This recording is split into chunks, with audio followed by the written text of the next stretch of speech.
और फिर जाहिर है अगर आप केरल से नहीं हैं तो शायद आपने मार्तंड वर्मा का नाम कभी नहीं सुना होगा।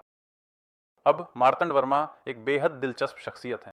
वह उस समय के एक बहुत ही छोटे राज्य के शासक थे जिसे त्रावणकोर या वायनाड कहा जाता था और वहीं तक उन्होंने अपने राज्य का विस्तार किया। लेकिन जब वह सत्ता में आए तब वह मूल रूप से एक रियासत थी जो अब के दिल्ली राज्य से भी छोटी थी और उन्होंने उस समय की सबसे बड़ी साम्राज्य शक्ति से टकराने का फैसला किया जो कि अब अजीब तरह से भुला दी गई है, डच साम्राज्य। डच लोग 18वीं सदी की शुरुआत में सबसे शक्तिशाली समुद्री शक्ति थे। उन्होंने पहले ही जो अब इंडोनेशिया है मैं उस पर कब्जा कर लिया था।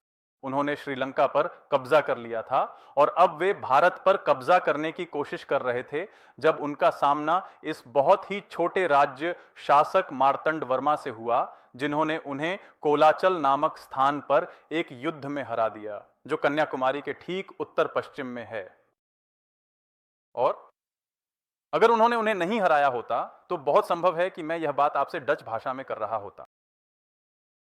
तो ये भारतीय इतिहास के कुछ ऐसे महत्वपूर्ण पात्र हैं जिन्हें हमारे इतिहास से बस हटा दिया गया है। अब ऐसा क्यों है?